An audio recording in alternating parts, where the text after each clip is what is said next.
Sabi ko kay Arman, magligid ka nga nung pag-prayer na ako, tapos na yung uwan. Pwede magligid ka, tinan mo nga kung may mga na-expose na sinkholes. True enough, bukod mo sa the one we already knew was there, tatlo na ngayon yung sinkholes inside the property line. And then, meron pang 5 right behind. Sa opposite, kasi dati at the back of the property line, sa likod ng tower. sa likod. And then, sa tower 3, yung hindi pa na-excavate na foundation, meron silang nakita na parang mukhang opening ng cavern or cave, no? So, ang tanong ngayon, yung pala, ewan ko naman kung ba't nangyari ganon, meron palang report ng NGB noon na hindi na withhold from us. Sino nagtago, na nakita na pala yung sinkhole, at least 2 of the sinkholes nakita na before. And may recommendation na for a setback of 15 meters from the sinkhole. Yung sinkhole nandito sa harap eh. Yung nakita ni MGB, yung kung siya napunta yun nandito sa harap, sa Bethesda. But sabi ko nga, I don't have 15 meters to give. Yeah, kasi wala, mauubos na yun. Ubus na yung property. The only alternative will be if walang magagawa to change the foundation plan to remedy all of this. Kasi ang kinakatakot namin, okay lang kung sinkhole na mareremedyohan by injecting concrete sa foundation or fixing using a different foundation. Pero kasi, yung the fact na mukhang may underground cavern, ang sinasabi ng mga tao doon, mga storya ng araw, na panahon ng hapon, na may network of caves daw dyan leading to the sea. So, kung merong that cuts across the property, my only option to create some setback is to lose one building or yung isang building, i-move sa gitna, yung swimming pool, basketball court, and clubhouse, i-move dun sa malapit sa sinkhole to lighten the load doon. So, yun, definitely magtutuloy yan. In fact, we just came back from our launch. We had a launch event. Daming interesado, as in dun sa venue namin, although in-invite namin our government official, we have to get people walking in from the street dahil medyo nag-advertise naman kami. So, maraming interesado, yung mga police doon, yung mga firemen doon, they're interested. So, definitely magtutuloy ito. I just don't know if we might change the site development plan because yung kausap mo namin na ilabutan niyo, he will do GPR, ground penetrating radar. Kasi wala na rin maisip na solusyon si Pimentel kung hindi, pag-GPR na tayo. Dati kasi yan, magpapa-GPR na sana kami. Kaya lang, 1, mahal. 2, nagpunta naman dyan si Engineer Pimentel. Sabi niya, hindi, okay naman yan. Yung malaking sinkhole naman. Pinakita lang ata. Pinakita lang yung maliit na isa na nasa labas na doon sa Tesla. Meron ngayon sa sinkhole na sinasabi nyo, nagkaroon kayo ng picture. Meron sila naman. But basically, nandun sa akin. Nilagay ko na pala doon. Pakita ko yung mapa kung saan siya nakalagay. Ay, nasa akin. Display ko na lang, dito na lang. Pakita mo na nga rin. Pasilip na lang din para maka-chismis din. Maka-chismis din. I mean, I'm hoping it's not a big issue as it can be remedied through by either using a different foundation or maybe injecting concrete kung may void. Pero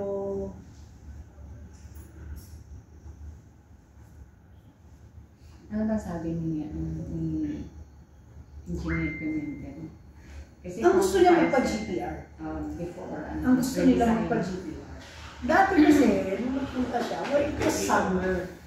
So, wala siyang masyadong nakita. Ang nakita niya is the sinkhole across the street. Yeah. So, sabi niya malayo. Yung water. Oo. Ngayon na umulan, hindi lumabas siya lahat. There's one, ayan. Yan yung malapit dun sa, yan yung unang nakita before na maliit lang na nandun malapit sa TESDA. But then they also found others, no? May dalawa na siya, and then pakita mo yung sa likod. Yung dilaw sa likod, hindi kami makapasok kasi, well, technically, outside the property line na namin yan eh. Pero yan marami. And then, dun sa Tower 3, yan yung sinasabi na mukhang may entrance to a cave. Ayun ang problema. Kasi kung void sa ano niyan, lalo na kung saan yung traverse nung ano, paano pa horizontal siya. Kasi mamaya yan, it's actually may tunnel nga talaga, may cave that's headed out into the ocean. Nagka-cut yan through, it could cut through the middle, going to the back of Tower 2. So, kaya ang Ano yung foundation na nila dyan? Matte foundation ba tayo dyan? Shallow. Or isolated? Matte shallow. Ah. So yan, ang final recommendation pinunta yung pa-GPR nila. So Yeah. papa-GPR na. Para mas safe siya. Papa-GPR na. Tsaka kung ano kasi mag-design na siya ng piles, very expensive yun. At least kung after ng GPR, ma-find out na okay naman Okay pa rin naman. yung foundation May natin. solution naman din ba? Or sabi ko nga, baka mamaya, ang solution talaga dyan, iurong mo yung isang building Ilihis na. sa gitna, ilagay mo siya sa gitna, and then dun kung saan may siko, dun mo na lang ilagay si swimming pool, tsaka si... Position sa gitna na Kasi lang yung isa. Oo. Parang malaki to eh. Ah, dyan sa area na yan. Yan yung medyo malaki siya eh. Sa ngayon, Wala ano, ba May sila cover malaki? daw dito. Except for that. Kaya nga yan, baka yan ang mangyari. Kaso ito din nakakatakot din kasi madami siya eh. Just outside. It's just outside the Mga property 2 to line. 3 meters away from the property line. Ilan lang ba yung borehole natin dyan? Tag-isa? Kada building? Tapos inulit pa nga eh. 1 per building. Tapos Yes. inulit pa ng dalawa. Tagda-dalawa each. So, Yes. bali So 3. dalawa na per building. 8 boreholes na lahat. Baka malalim yung ano, yung cave. Kaya hindi nakita. Pero 30 meters ang ano natin ba? Yung depth ng ano. Ng borehole. Yung sa kay CGB, na commission ni Engineer Edwin, walang nakita. Okay. No liquefaction natin. Oo. Pero kay MGB, nandun lahat ng problema. Yeah, actually, nung lumabas na final report ni MGB. Na recently lang namin ako. Iba naman yung puro copy-paste na ano. Yung, Hindi, ay, si copy-paste, si CGB. ay, CGP. Mas manipis nga to si MGB. Okay. Si MGB mas manipis pero mas substantial. So yan yung ano niya, no? This is what we, but yan, confident ako, matutuloy yan. The worst is mag-uurong ng building. Pero ito, I have no doubt, matutuloy ito. So, itong sa G1 review process, this is not a problem, no? Ang problema ko ba itong sa kasi we have paid today. Ito, ang nabayaran na today is 7.2, no? And I was talking to Robert, kasi yung the last 450 that I thought was for G1, kinarga na natin dito sa San Rafael para na gumalaw yung San Rafael. 450, 400 na 400 yata, basta the last one. Ang nagiging problema ko dito, kasi di ba si Disul is no to vertical. And because their ano ngayon is no to vertical, the only reason ang G1 hindi pumapayag sila that we keep the plan is because G1 is the only 4PH in Region 8 na gumagalaw. The other one, yung sa Ormoc, the project talaga ng LGU yun. But outside of that, the only 4PH na gumagalaw is this one. na private. Oo. So they allowed us to keep the design of this. And binigyan nila ng DP for hinihintay na lang namin lumabas yung license to sell. We just have to post the bond para lumabas yung license to sell. No? So, pero kasi itong San Rafael, ang ano talaga nila, nakasaksak na yung loan application ito sa pag-ibig ng tutuusin. Way back. Noong June, actually May pa lang yata May, nakasalang na yung loan application. Dahil kompleto sa Ricardo's na may building permit na sa San Rafael. And then, nagpalit ng secretary noong July. And unfortunately for us, si Secretary Alilin is not a fan of vertical development. So, ang mandate niya talaga, no to vertical. And sinabihan kami ng pag-ibig niya. Kung ipipilit namin no vertical, they are not sure i-approve ng pag-ibig. Kasi nga, ang mandate ng DSUD, which is their mother agency, is no to vertical. So that's why, di ba nga, nung una we were saying, paano kung i-develop namin ng mas mababa, 10 floors, di ba, nagpag-build kami. And then, nagkaroon pa yan ng 5 floors. And then, finally, natin talagang hindi. Ayaw nila. Ayaw nila. So, the decision was horizontal. So, we came up with our own, kami na ang gumawa ng sarili naming plano na, basic row house, 2 stories, 33 square meters lot, 38 square meters up and down, na si Engineer Jojo na lang ang gumawa, basic na lang, di ba? Row house na lang, 1,000 units na lang, instead of 6,000 units na total. And that's where it is now. Ngayon, on the side kasi of all of this, si RG has been working with someone to try to find a funder in Europe. Pero kasi yung funder, ang gusto naman nila condo. So now we have a problem. The funder there wants a condo, but this one does not. So, marami yata si Sir RSD sa na mga lote mo. So we can use siguro yung plan. Ang sinasabi niya kasi, kasi yung 11 hectares, diba, that's 7 and that's 4. Sa ano, ma'am? Sa part ng Giwan? Pero kung sa Giwan, sabi ni RG, for the rest of Region 8 kasi, horizontal na ang gusto niya, or at most 5 stories. Kasi pati like some of the lands na nirecommend ni Engineer Canapi, katulad ng Burawin, malambot masyado for a 5-story building. 5 drive ang gusto. 5-story na, 5 drive kasi ang lupa, yung mga lupang kikita nila, ang agri talaga as in live na palayan. So saturated ng tubig pa hanggang ngayon. So sa ka naman nakakita na ang recommendation for a 5-story building is magpa-5 drive. Hindi na, hindi mo kikitain. So, ang ano ni RG, when we do the next set of projects in Region 8, it will be in Region 8, but it will be horizontal na. In fact, si Engineer Edwin, pinagawa niya ng design na duplex.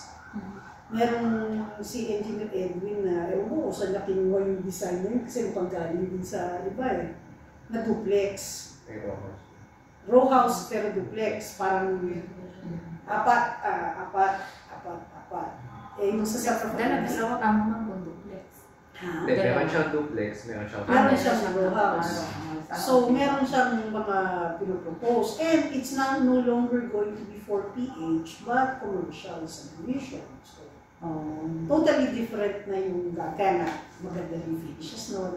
It will be a totally different. So, ang San Rafael, kaya ang ni RG for now, ang San Rafael, although nag-file na kami for amendment of the DP to convert it to row house, I mean, I guess somewhere we're still hoping if the European funder comes through, we can still do the condo. Pag nangyari yun, hindi magagamit namin, we can continue with the engagement on San Rafael. But for now, I cannot say na magtutuloy yun. Kasi ang funding source lang namin, unless the foreign funder na comes through, ang funding source lang namin is really Pag-ibig. And Pag-ibig has been very clear na hindi sila magpa-fund ng vertical. So, ngayon, we are considering applying with commercial banks.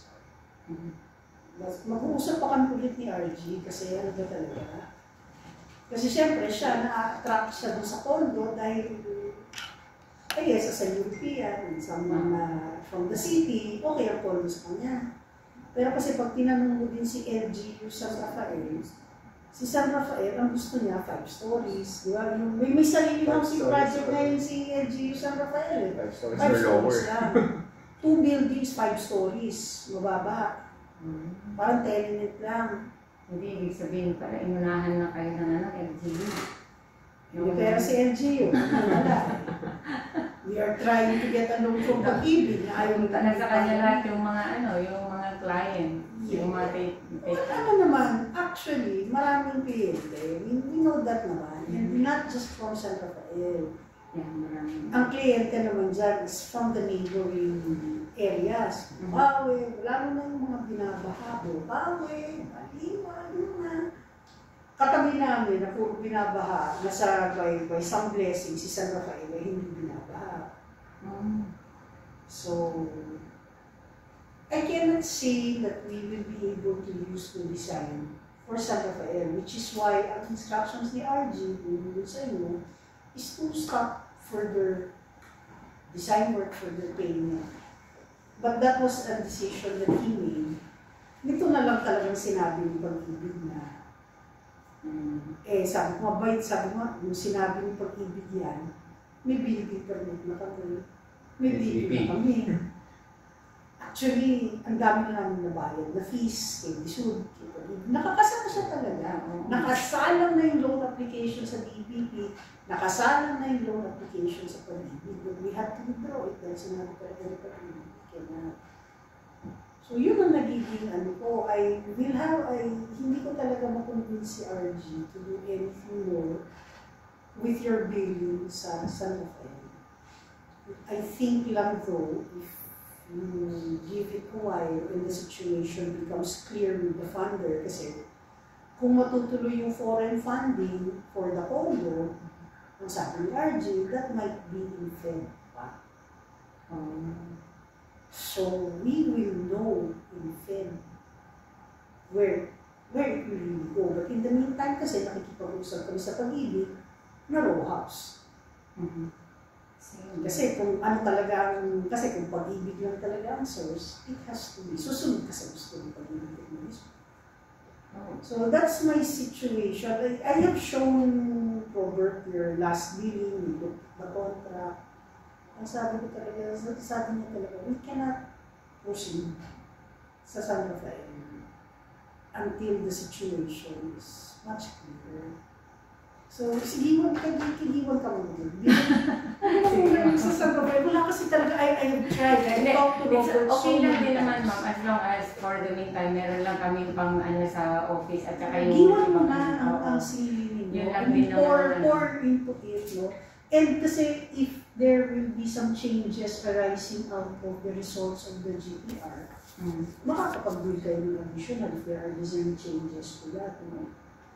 I think one design change also that we will ask for is yung bukod doon sa site din, yung ground floor, dati yan, kasi di ba pinabawasan na ni Kaap ng isang floor yan? Dati commercial siya. Dati commercial yung ground. Since So nung sinabi ni Kaap, bawasan mo ng isang floor, ang ginawa nila, imbis na commercial yung ground, residential na siya. Mukhang humihirit si Mayor. Kasi I think may pangako kay Mayor yung commercial spaces on the ground floor will be hers. So, ibabalik. Na commercial. Hindi Ibabalik mo mababawasan nun ng residential ng isang level? Yes.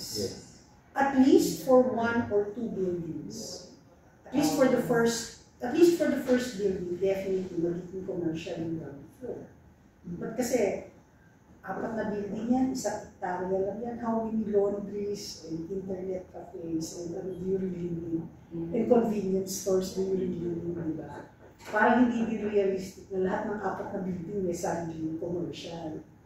Baka yung isa lang. So, at least for the first, we will probably be asking for a design change for the ground floor. So, Doon na lang muna kayo sumilin sa D1. Kasi yung D1 wala Okay lang din naman po na for the meantime sa D1, pero definitely, pag nakabalik na ng D1, hihirit ako kahit konti lang para sa... Kasi nagawa naman yun eh. No, ako I understand that. Kasi kami rin were also caught in the middle dahil nag-proceed kami sa San Rafael, full steam ahead, on the na vertical.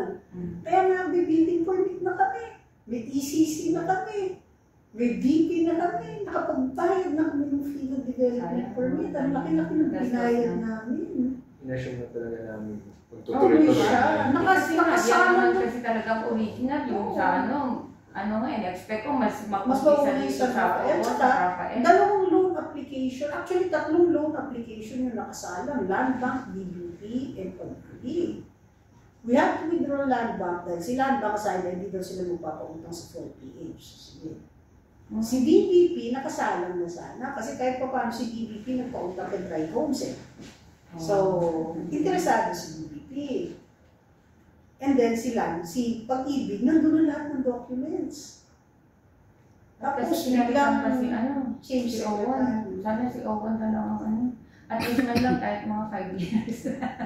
Hanggang matapos yung ni. Wala kaming magawa eh dahil si Secretary Aileen may study daw, ang pag-ibig, na mababa daw ang acceptability ng vertical. Ayaw doon ng taong vertical. Sabi namin, bakit naman si Bright Homes, bumibenta, bakit naman yung mga si Palanan?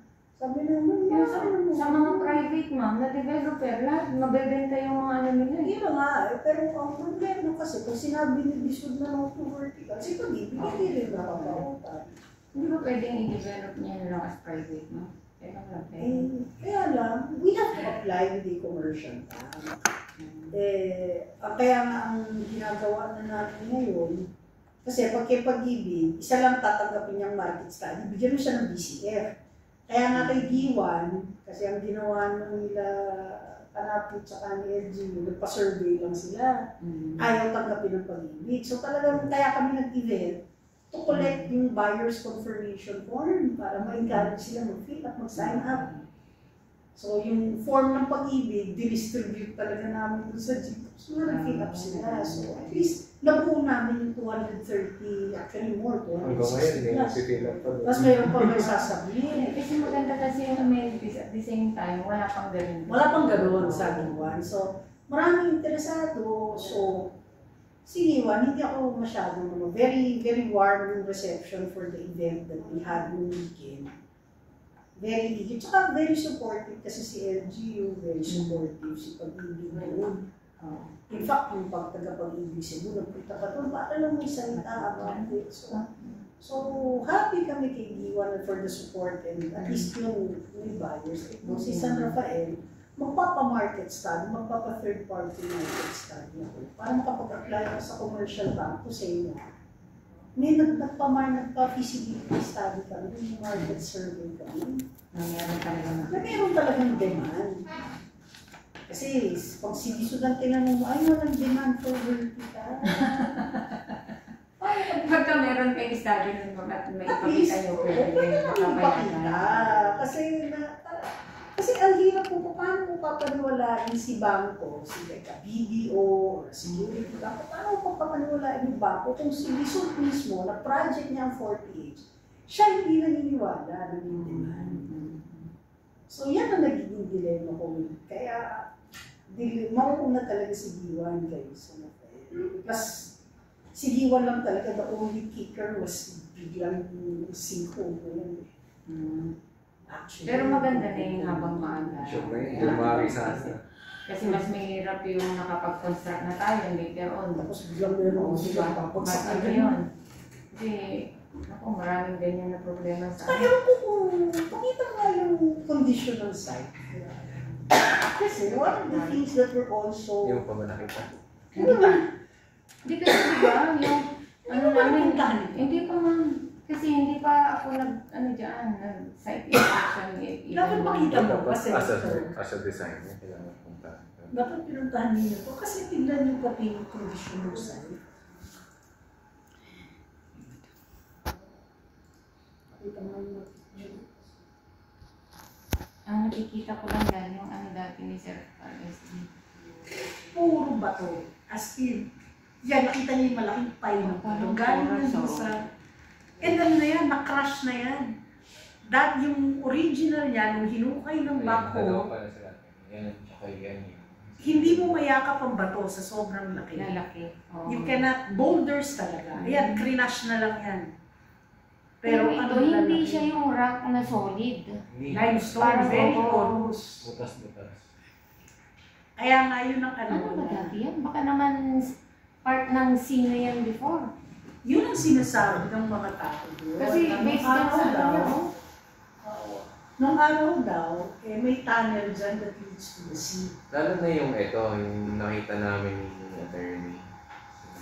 Ayan o. Yan. Mukha na siyang pangkuweba. Oo, no? Mukhang kuweba na. Yung ano yung... Yan yung likod ng property line. Oo. Papunta na about 200 meters out sa kabila ng mga coconut tree. Yung Dagat na. nakikita ko yun. Alam mo yung sa Palawan, underground cave. Parang mga ano na yung property yung mga... So ito may, okay. yan o, yan o, may mga butas-butas. So yan lang, yan nakita niyo gano'ng Kadami. ang size ng ang height ng tao dyan is the size of the person. Ganyan kataas yung bundok ng bato. Na natanggal, ma'am. Natanggal from the foundation for Oo, the... yung Ano na yan? yung excavation. This is just a fraction. This is less than a third of yung natanggal. Kasi yung iba, yung malalaking bato, dinonate namin sa LGU for their port. Eh, meron pang natira. So, pinakrush namin muna para hindi naman siya dangerous kasi nalalaglag ulit yung malaking bato dun sa excavation. Eh. Oo. So, pinakrush muna namin, pero bundok ang bato. Kailangan ko i-clear pa yan. Pero matigas ba yung klase ng bato na gano'n? Hindi, it's very porous. Madatuto ko. Sira lang siya ng mga bako. Kaya nga ang tanong, ganyan din ba ang nasa ilalim? Kita mo ay nahukay na na foundation. Yan, that's one of the foundations na hukay na. Pero hindi nga namin mapantay yung sides ng hukay kasi nga puro bato. Nag-worry din kami pag tinanggal namin itong mga malalaking chunk na yan. Gumuho ito. And ano yan, although on paper 6 meters ang setback, pag nandyan ka, it's more likely 3. 2, 3. Bakit, ma'am? Hindi ba na-survey yan ng ano? Na-survey naman. Kasi may property line na nagkami. Ewan ko ba, nung nagbukay sila, Edwin, sila na nag-supervise ng hinukay yan eh. Nung hinukay, talaga namang dinikit na nila. Pero based din sa plan. Yan, yan sa ano. Dikit oo. talaga eh. Sa basement. Kasi yan, ma'am, sa basement, yung nakapakita ngayon na yan is layout ng basement. Pero pagdating sa ground floor, yun yung meron tayong offset na mga Hindi, floor. itong ano to? Ayan, sa basement area na yan. Lubog na to? Oo, lubog yan sa ano, at yung, kung makikita mo yung area na, Yan yung rampa. oo, yan yung rampa. So yan kasi total floor area no basement. Iba ito yan? Oo. Ito? Hindi labas pa rin siya. Oh, doon sa likod. Ibig sabihin. Oo, Yes. yun nga. Yun ang ano ko is if you measure from the property line To the reality to the wall of the building, the reality is it's probably not 6 Yan, oo. meters. Hindi, It's probably Yung laking excavation, ganito yun. Oh, tama yan. Kasi sa basement na. Pero pagdating sa ground, kung makita mo yan solid, yan. Pagdating na yan sa ground. So, kung makikita mo siya, pagka nasa, ano ka, surface area, so makikita mo yung offset siya na. blessing lang na yung lupang yan, binukit na yun. Susunod yun. Oh, nag-re. Hindi na yun. Diba?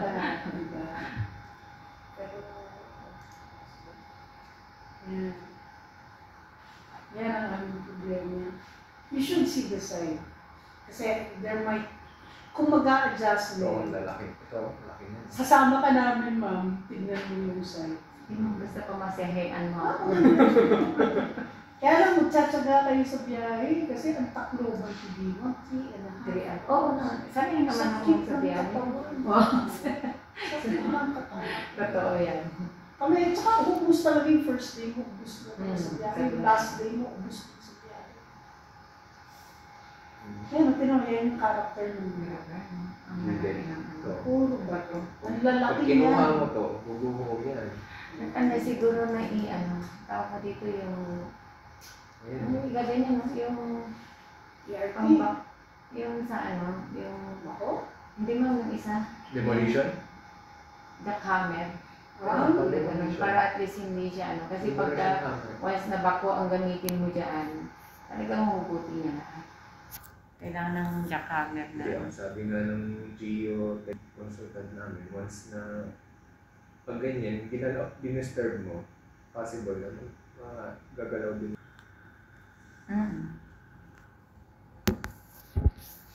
So sa ngayon, yung perimeter ng basement natin, hindi pa na-i-layout na clear. Perimeter ng basement. Ito na yun. Yan na yun, pero hindi mo ma-define talaga yung shape kasi yung mga bato. Kumbaga Hindi may ko sobra. pag nakita mo yung sa San Rafael, Straight talaga. pinapakita mo yung sa San Rafael. Hindi doon na talagang perfect Talagang yung perfect, vertical. perfect line talaga.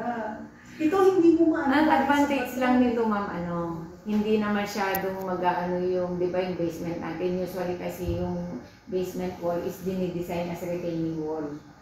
Yan kasi, hindi na siya basta-basta mag-cave in yung soil. Wala